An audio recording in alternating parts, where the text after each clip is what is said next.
ठंड का महीना अभी शुरू ही हुआ था। ठंड अपने चरम सीमा पर थी। इस ठंड के महीने में कमलेश का परिवार ठंड से ठिठुर रहा था। अपने परिवार को बचाने के लिए कमलेश के पास ढंग का कंबल तक नहीं था। कमलेश बहुत ही गरीब था और अपने परिवार के साथ बहुत गरीबी में जीवन व्यतीत कर रहा था। कमलेश को कभी काम मिल जाता तो कभी नहीं। बाकी के दिन और उसका परिवार पानी पीकर दिन गुजारते थे। सुनिए जी, बच्चे भूख से तड़प रहे हैं। घर में अनाज नहीं बचा है। कल तो मैंने अपनी पड़ोसन से थोड़ा आटा मांगकर रोटियां बना दी थीं, लेकिन आज तो ना चावल है ना आटा। मैं बच्चों को क्या खिलाऊंगी? मैं क्या करूं गीता, मैं तो बहुत कोशिश करता हूं, लेकिन कभी काम मिल पाता है तो कभी नहीं। मैं सुबह ही गया था, किसी ने मुझे कोई काम नहीं दिया। फिर भी मैं अभी जाकर देखा हूं। तुम एक काम करो, तुम आज भी पड़ोसन से कुछ आटा नहीं तो चावल मांग कर लेकर आओ और बच्चों के लिए कुछ न कुछ बना दो। आपको क्या लगता है मैं कोशिश नहीं की? मैं सुबह गई थी, लेकिन पड़ोसन ने 4 बातें सुना दी। उन्होंने मुझे कुछ भी देने से मना कर दिया और ऊपर से बेइज्जती हुई वो अलग। मैंने अपनी दूसरी पड़ोसन से भी मांगा, उसने भी मुझे देने से मना कर दिया और बहाना बना दिया कि उनके ही घर पर खाने के लिए कुछ भी नहीं है, जबकि अब उनके बच्चे हलवा पूरी खा रहे थे। मुझे इतना तो समझ आ गया है, जब अच्छा समय हो तब सब लोग अच्छे से बात करते हैं, लेकिन जैसे ही बुरा समय आता है लोग हमें देखकर घर के अंदर भागने लगते हैं। कोई हमारी मदद नहीं करता। मेरी सबसे अच्छी सहेली कल्पना ने जब मुझे किसी और से मांगते हुए देखा तो मुझे देखकर वो अपने घर में चली गई और दरवाजा बंद कर दिया। मुझे ये देख बहुत बुरा लगा। मुझे नहीं लगता इस बुरे समय में हमारी कोई सहायता करेगा। हमें अपनी सहायता खुद ही करनी होगी। आप जाइए और कुछ ना कुछ करके बच्चों के लिए कुछ खाने को लेकर आइए। मैं बच्चों को ऐसे तड़पते हुए नहीं देखना चाहती। तुम चिंता मत करो, मैं जाता हूँ और मैं कुछ ना कुछ लेकर ही आऊंगा। मैं वादा करता हूँ, हमारे बच्चे भूखे नहीं सोएंगे। तुम मेरा इंतजार करना, मैं अभी जाता हूं।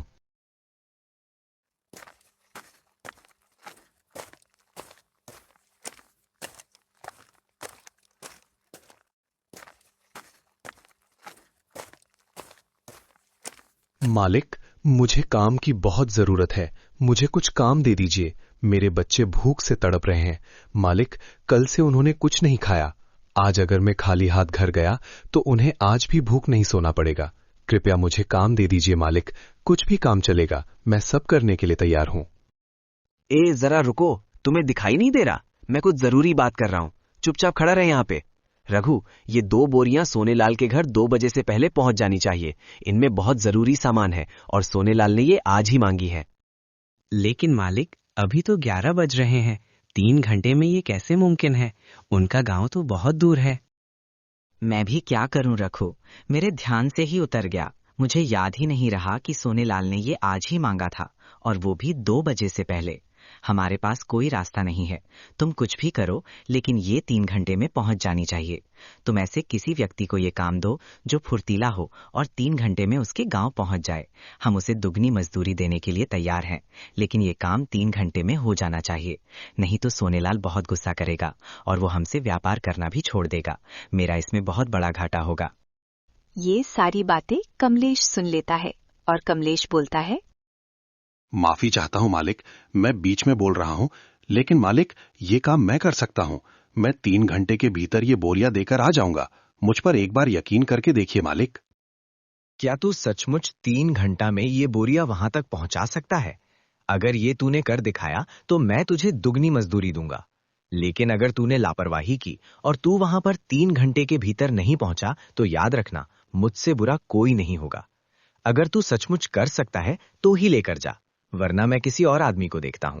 मैं तेरी वजह से अपना नुकसान नहीं कर सकता। नहीं मालिक, मैं सच कहता हूं। मुझ पर एक बार यकीन करके देखिए, मैं ये बोरियां पहुंचा दूंगा। आप चिंता मत कीजिए। अच्छा ठीक है, तो ये बोरियां उठा और जल्दी से निकल, और काम समय पे हो जाना चाहिए। कमलेश 2 बोरियां अपने सर पर लादे हुए निकल पड़ता है।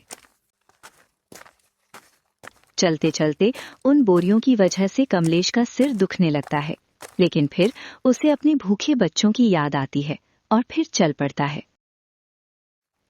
जब कमलेश जंगल के रास्ते से जा रहा होता है, तभी उसे रास्ते में एक आदमी नीचे पड़ा हुआ दिखाई देता है। ये बाबा कौन है और इन्हें क्या हुआ है? लगता बेहोश है। इन्हें तो चोट भी लगी है, पता नहीं इनके साथ क्या हुआ है। क्या करूं? अगर इन्हें यहां ऐसे ही छोड़ दिया तो पता नहीं ये मर भी सकते हैं। मुझे उनकी जान बचानी होगी। लेकिन अगर मैं ये बोरिया समय पर सोनेलाल के यहां नहीं लेकर गया तो मालिक बहुत गुस्सा करेंगे। दुगनी मजदूरी तो छोड़, वो मुझे फूटी कौड़ी तक नहीं देंगे। ऊपर से मैंने उन्हें वादा भी किया है, मेरी वजह से उनका बहुत बड़ा नुकसान हो जाएगा। मैं क्या करूं? हे ऊपर वाले, मेरी मदद कर। एक तरफ मेरे बच्चे भूख से तड़प रहे हैं और दूसरी तरफ किसी की जान का सवाल है। मैं करूं तो क्या करूं? कमलेश बहुत गहरी सोच में पड़ जाता है।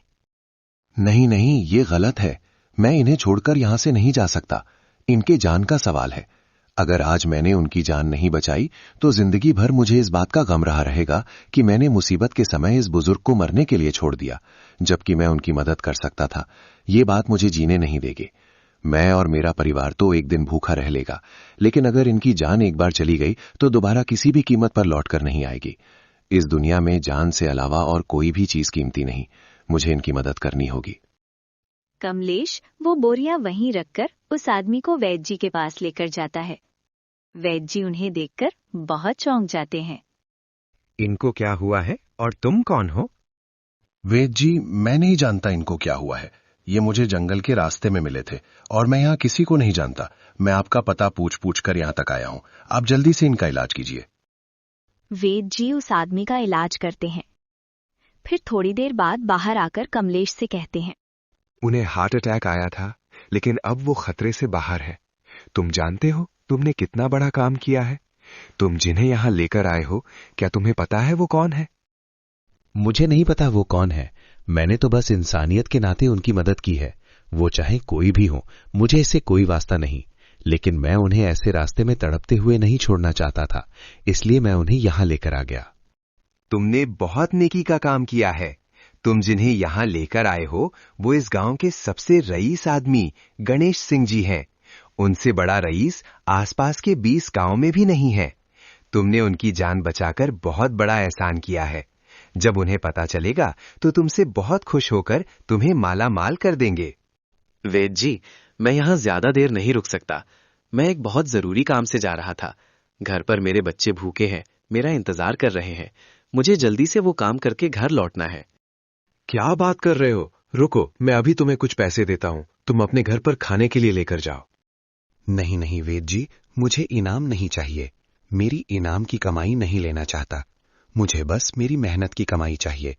अगर मैं ये इनाम आपसे ले लूंगा तो इंसानियत के नाते जो मैंने पुण्य कमाया है वो मैं बेच दूंगा, और मैं अपना पुण्य बेचना नहीं चाहता। मुझे इसकी कीमत नहीं चाहिए। उनकी जान बचाने के बदले मैं आपसे पैसे लूं? बिल्कुल भी नहीं। मुझे कुछ नहीं चाहिए। मुझे अब निकलना होगा। मैं जाता हूं। ऐसा कहकर कमलेश वहां से निकल आता है। तभी रास्ते में उसे सेठ मिल जाता है। उल्लू के पट्टे, कमबख्त कहाँ मर गया था? मैंने तुझे क्या बोला था? तूने मेरा बहुत बड़ा नुकसान किया है। सेठ सोनेलाल बहुत गुस्से में था। तेरी वजह से मेरा बहुत बड़ा नुकसान हुआ है। तुझे तो मैं फूटी कौड़ी तक नहीं दूंगा। गलती मेरी ही है जो मैंने तुझ पर भरोसा किया। तू भरोसे लायक है ही नहीं। अगर तू समय पर मेरा काम कर देता तो मैं तुझे और भी काम दे सकता था, लेकिन नहीं, शायद तू इस लायक ही नहीं। ऐसा मत कीजिए मालिक, मुझे माफ कर दीजिए। दरअसल रास्ते में एक आदमी बेहोशी के हालात में पड़ा हुआ था। मैं उसे लेकर वेद जी के पास गया था। अगर मैं ये बोरियां पहुंचा देता तो उस आदमी की जान चली जाती। मालिक, इन बोरियों से ज्यादा कीमती उस आदमी की जान थी। तेरी इतनी हिम्मत, तू मुझसे जबान लड़ता है। अगर वो आदमी मर जाता तो क्या? आज ना कल तो उसे भी मरना ही है। लेकिन तूने उस आदमी के लिए मेरा इतना बड़ा नुकसान करवाया। मैं तुझे माफ नहीं करूंगा। मेरे लिए सबसे ज्यादा जरूरी मेरा काम है, और जो लोग मेरे काम को ईमानदारी से नहीं करते, ऐसे लोगों को मैं लात मारता हूं। चल निकल यहां से। ऐसा मत कीजिए मालिक, मेरे बच्चे घर पर भूखे बैठे हैं। मेरी मदद कर दीजिए। मुझे पैसों की बहुत जरूरत है। मैं अभी ये बोरियां पहुंचा कर आता हूं। अब उसकी कोई जरूरत नहीं है। जब तुम्हें पहुंचानी थी तुमने नहीं पहुंचाई। अब इस बात का कोई फायदा नहीं। और तुझे तेरी बच्चों की भूख प्यारी थी या उसे आदमी की जान? तेरे जैसा नीच आदमी तो मैंने जिंदगी में नहीं देखा। तू कहता है तेरे बच्चे भूखे बैठे हैं और तू दूसरों की जान बचाते फिर रहा है। तुझे अपने बच्चों की इतनी ही पड़ी होती तो तू सबसे पहले मेरा काम करता ना, कि लोगों की जान बचाते फिरता। तुझे समाज सेवा करने का बहुत शौक है ना? अब तू और तेरे बच्चे भूखे ही मरेंगे। चल निकल यहाँ से, तुझे कुछ नहीं मिलेगा। कमलेश उदास होकर घर चला जाता है। घर के अंदर जाने की उसकी हिम्मत नहीं होती। कमलेश अपने घर के बाहर ही बैठे रोता रहता है। तभी उसे घर के अंदर से अपनी पत्नी की आवाज आती है, जो बच्चों से कह रही होती है, थोड़ी देर और बेटा, तुम्हारे पिताजी आते ही होंगे और तुम्हारे पिताजी तुम्हारे लिए बहुत अच्छा खाना लाने गए हैं। आज तुम्हें भूखा नहीं सोना पड़ेगा, तुम्हें पेट भरकर खाना मिलेगा। बस थोड़ी देर और इंतजार कर लो। ये सारी बातें सुन कमलेश के दिल को बहुत ठेस पहुंचती है। उसके घर के अंदर जाने की हिम्मत ही नहीं होती। वो घर के बाहर ही बैठा होता है। तभी थोड़ी देर बाद जब उसे बच्चों की आवाज आनी बंद हो जाती है तो वो घर के अंदर जाता है। उसे देख उसकी पत्नी कहते हैं, क्या हुआ जी, आज भी कुछ नहीं मिला? मेरा नसीब ही खराब है गीता। काम तो मिला था लेकिन पैसे नहीं मिले। और कमलेश गीता को सारी बातें बताता है। मैं कितना बदनसीब बाप हूं जो अपने बच्चों को पेट भर खाना खाना तक नहीं दे सकता। आज मेरे बच्चे भूखे सो रहे हैं। लानत है मुझ पर। भगवान मेरे जैसा पिता किसी को ना दे। पता नहीं गीता, मुझे उस वक्त क्या हो गया था। मैंने अपने बच्चों के बारे में ना सोचकर उस आदमी के बारे में सोचा। अगर मैं उस वक्त उस आदमी के बारे में ना सोचता तो आज मेरे बच्चे यूं भूखे नहीं सो रहे होते। हे ईश्वर, ये तेरी कैसी परीक्षा है जो आज मुझे तड़प तड़प कर मार रही है। आप सब्र रखें, सब ठीक हो जाएगा। ईश्वर सब देख रहा है। आपके उस पुण्य का हिसाब जरूर होगा। यहाँ कोई भी किया गया पुण्य जाया नहीं जाता, सबका हिसाब होता है। आपने अपने बच्चों के बारे में ना सोचकर उसे अनजान आदमी की मदद की है। देख लेना, ईश्वर एक दिन हमारी मदद जरूर करेगा। इसी उम्मीद से दोनों रात में पानी पीकर भूखे ही सो जाते हैं।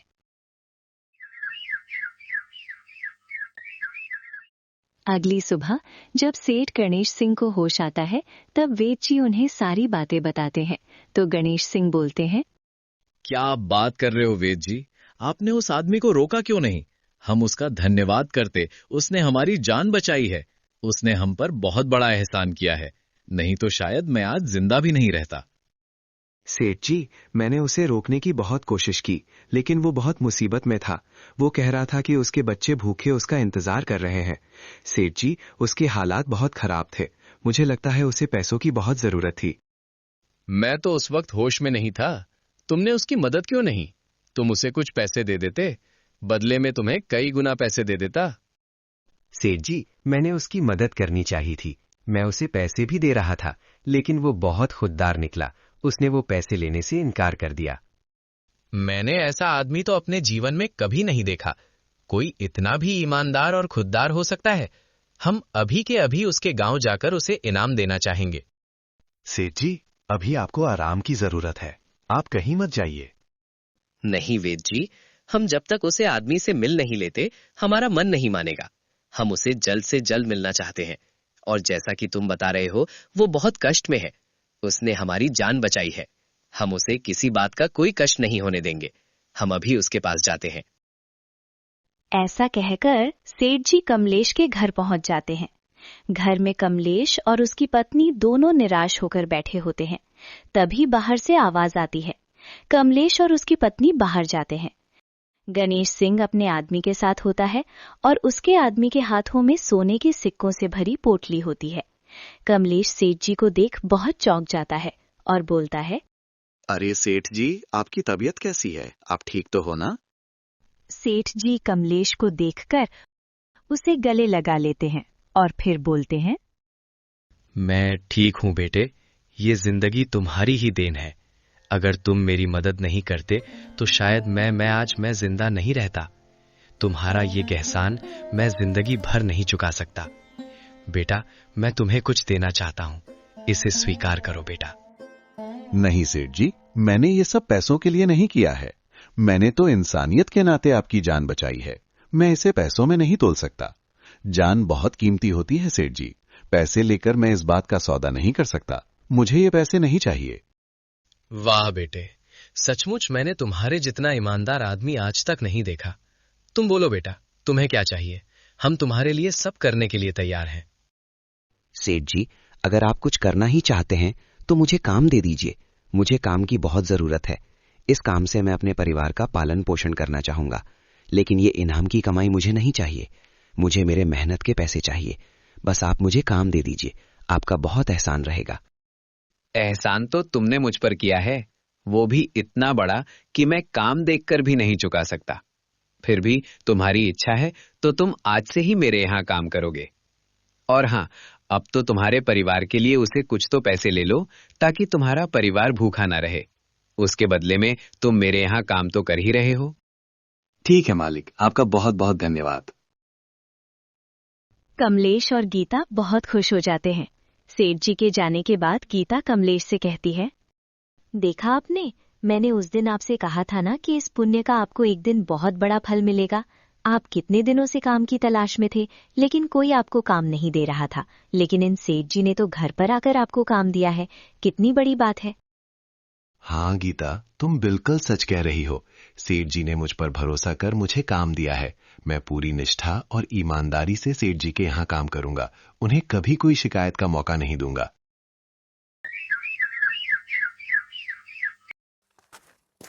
दूसरे ही दिन कमलेश सेठ जी के घर जाता है। सेठ जी अपने मुनीम से बात कर रहे होते हैं। सभी कमलेश को देख मुनीम कहता है, कौन है तू? अंदर कैसे आया? तेरी हिम्मत कैसे हुई सीधा सेठ जी के पास आने की? तुझे बाहर किसी ने रोका नहीं? निकल यहां से। पता नहीं कहां कहां से आ जाते हैं मुंह उठाकर। मुनीम, जुबान संभाल कर बात करो। इसे मैंने यहां बुलाया है। इसने हम पर बहुत बड़ा एहसान किया है। ये हमारे दिल के बेहद करीब है। और हाँ मुनीम जी, याद रखें, इसे किसी बात का कोई कष्ट नहीं होना चाहिए। आज से हम आपका काम कम कर रहे हैं। आज तक आपके कंधों पर मैंने बहुत बोझ डाल दिया था, अब वो बोझ मैं उतार रहा हूं। आज से हमसे हमारे मजदूरों का हिसाब किताब कमलेश भी देखेगा। कमलेश, मेरी बात ध्यान से सुनो। हमारे यहाँ जितने भी मजदूर काम करते हैं, उन सबकी तनख्वाह का हिसाब तुम रखोगे, और तुम्हें अगर और मजदूरों की जरूरत पड़ी तो तुम उसे भी काम पर रख सकते हो। ये जिम्मेदारी भी तुम्हारी होगी। किसे काम पर रखना है और किसे नहीं, ये सब तुम देखोगे। तुम सारे मजदूर पर ध्यान रखोगे। मालिक, इतनी बड़ी जिम्मेदारी क्या मैं संभाल पाऊंगा? मुझे कोई छोटा मोटा काम दे दीजिए मालिक, मैं इस लायक नहीं हूं। हमें तुम पर पूरा भरोसा है बेटे कि तुम ये काम पूरी ईमानदारी से करोगे, और हम पूरे दिल से तुम्हें ये काम सौंपना चाहते हैं, क्योंकि हमें तुम्हारे जैसे ईमानदार आदमी की जरूरत है। ये सारी बातें सुनकर मुनीम के तन बदन में आग लग जाती है।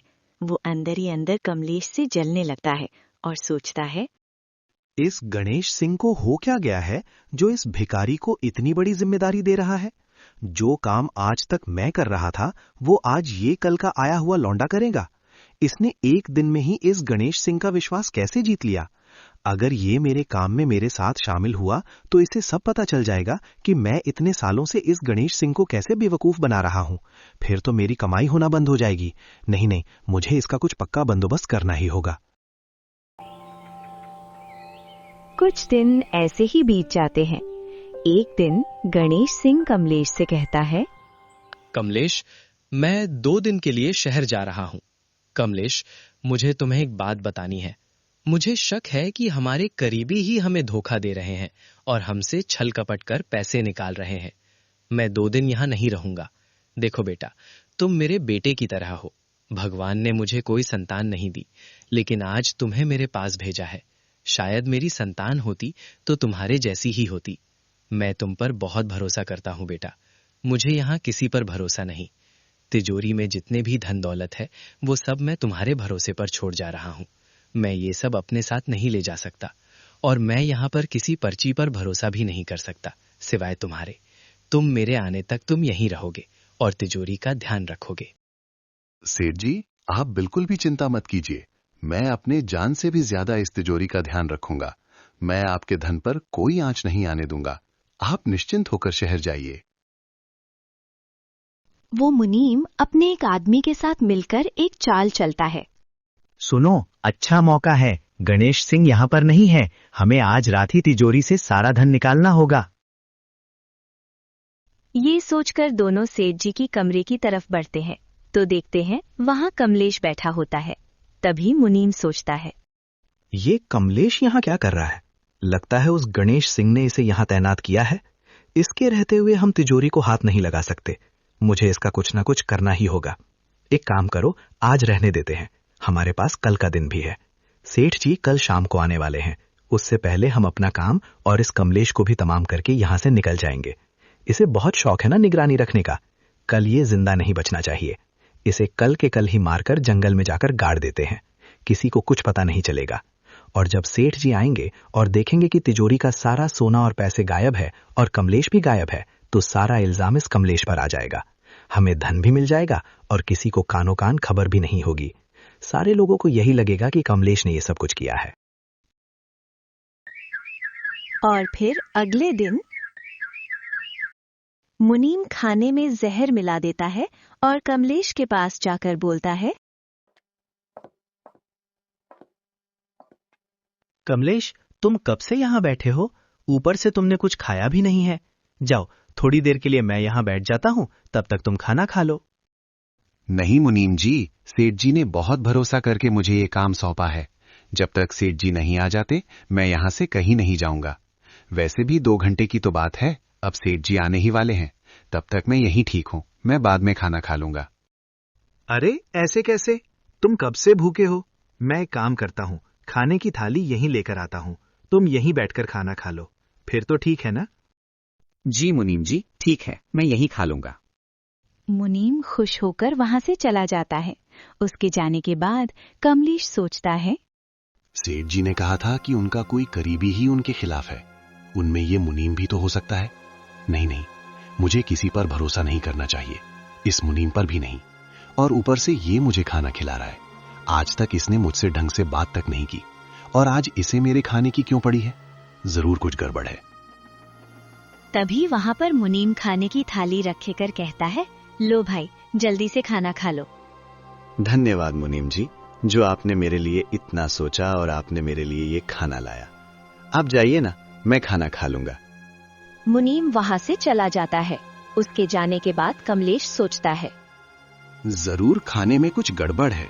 इस खाने में कुछ मिलाया है। मुझे कुछ भी करके ये खाना कहीं फेंकना होगा। इससे पहले ये मुझे देख ले, मैं ये खाना बाहर फेंक आता हूँ। फिर कमलेश वो खाना बाहर जाकर एक जगह फेंक देता है। वो देखता है कि वो खाना को एक कुत्ता खाने आ जाते हैं और जैसे ही वो खाना खाते हैं वो बेहोश हो जाते हैं। ये देख कमलेश को बहुत बड़ा धक्का लगता है। हे भगवान, इसका मतलब मैंने जो सोचा था वो सच है। ये मुनीम मुझे मार देना चाहता था और इस मुनीम की ही नजर सेठ जी की दौलत पर है। मुझे ये बात जल्द से जल्द सेठ जी को बतानी होगी। पता नहीं ये मुनीम कब से मेरे मालिक को ठग रहा है। थोड़ी देर बाद मालिक आते ही होंगे, मैं उन्हें सारी बातें बता दूंगा। अभी फिलहाल मुझे बेहोशी का नाटक करना होगा, नहीं तो मुनीम सोचेगा कि मैं वो खाना खाड़ा ही नहीं और मुझे अपने पास बचाव के लिए कुछ रखना होगा। पता नहीं ये लोग किस हद तक चले जाए। मैं भी देखना चाहता हूँ आखिर ये मुझे बेहोश करके करना क्या चाहता था। फिर कमलेश बेहोशी का नाटक करता है और नीचे लेट जाता है। मुनीम अपने आदमी से कहता है, इसका काम तो तमाम हो गया। एक काम करते हैं, सबसे पहले जाके तिजोरी में से सारा धन निकाल लेते हैं, उसके बाद इसको भी ठिकाने लगा देंगे। दोनों सेठ जी का सारा धन निकाल लेते हैं और फिर कमलेश उठ जाता है।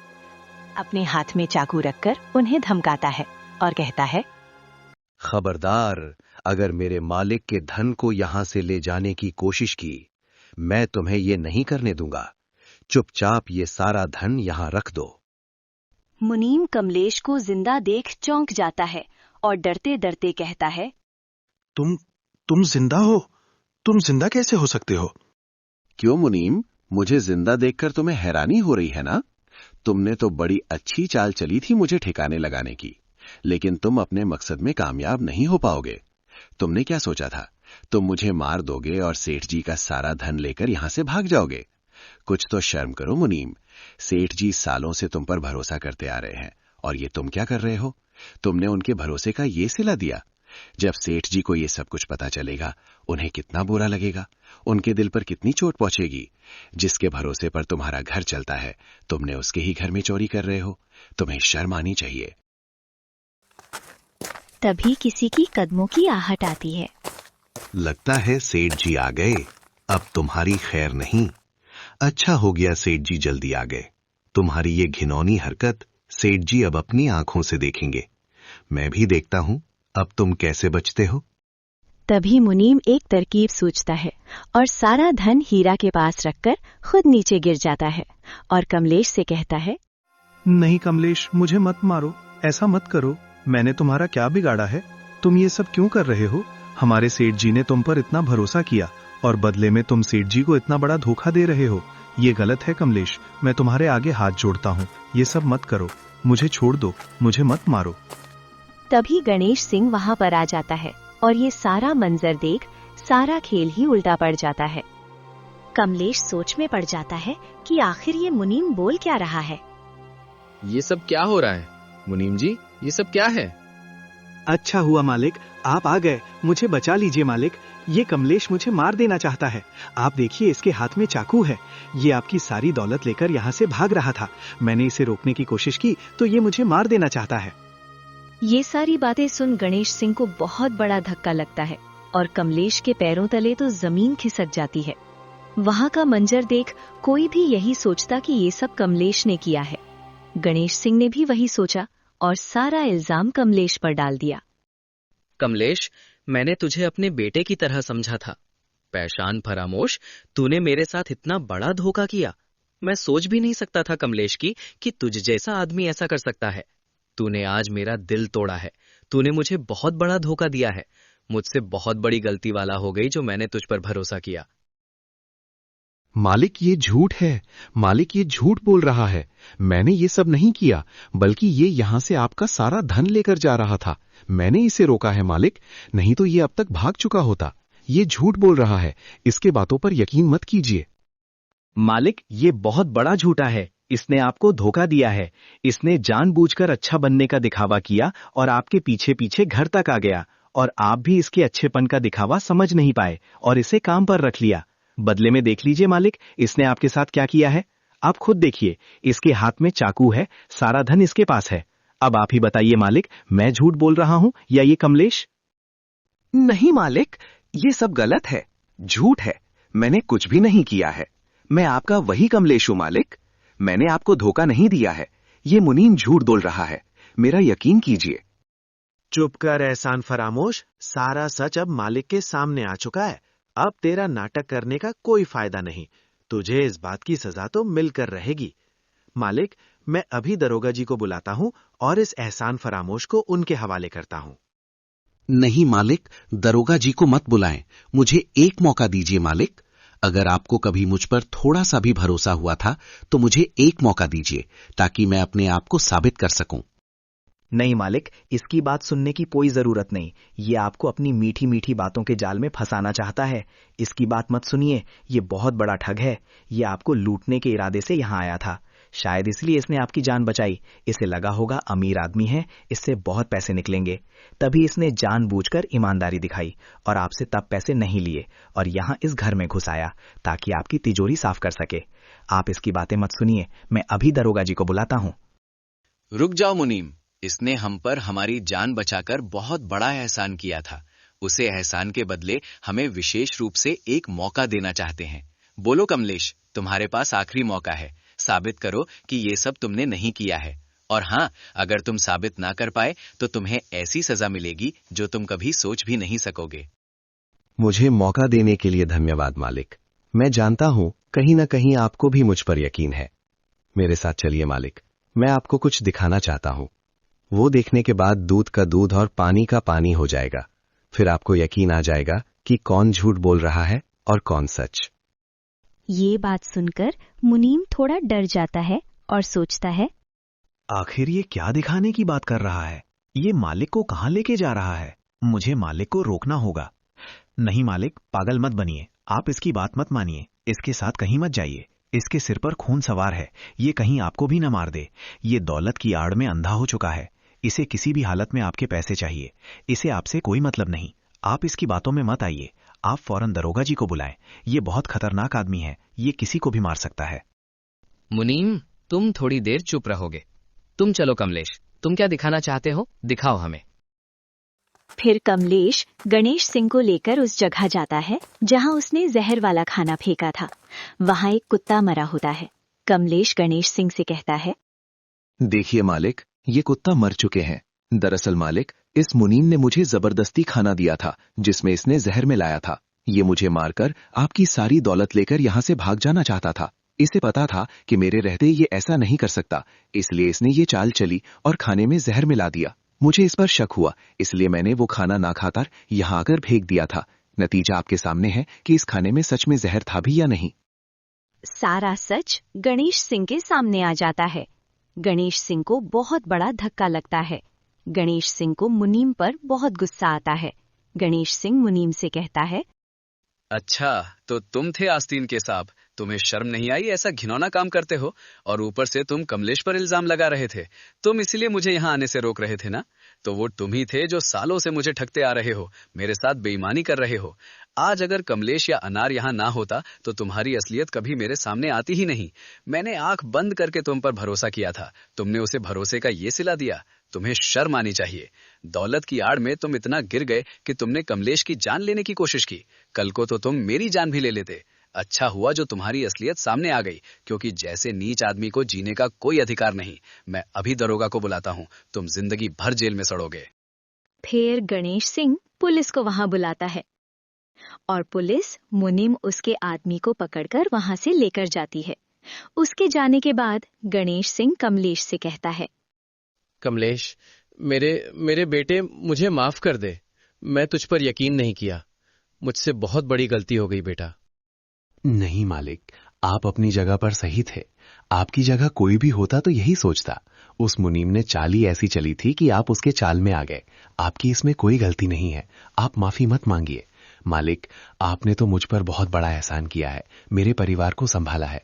नहीं तो मेरी हालत क्या थी मालिक। लेकिन आज आपकी वजह से मेरा खुशहाल परिवार है, सब अच्छे से चल रहा है। आप मेरे लिए किसी भगवान से कम नहीं हो मालिक। आप मुझसे माफी मत मांगिए। मैंने गलती की है। मुझे तुझ पर भरोसा करना चाहिए था कमलेश। आज के बाद मैं तुझे अपने बेटे के रूप में स्वीकार करता हूँ। तू जानता है कमलेश, मेरा कोई नहीं है, लेकिन आज के बाद तू मेरा बेटा है और मेरे बाद ये सारी संपत्ति तुम्हारी ही है। मैं अपनी सारी संपत्ति तुम्हारे नाम करता हूँ। कमलेश, आज से तुम ही मेरे लिए सब कुछ हो और मैं दिल से चाहता हूँ कि तुम अपने परिवार को यहीं लेकर आ जाओ और हमेशा मेरे साथ मेरा बेटा बनकर रहो। ये सारी बातें सुन कमलेश की आंखों में आंसू आ जाते हैं। कमलेश घर जाकर अपनी पत्नी को ये सारी बातें बताता है। वो भी बहुत खुश हो जाती है और कमलेश अपने परिवार सहित गणेश सिंह के साथ रहने लगता है और उसका सारा कारोबार संभालने लगता है।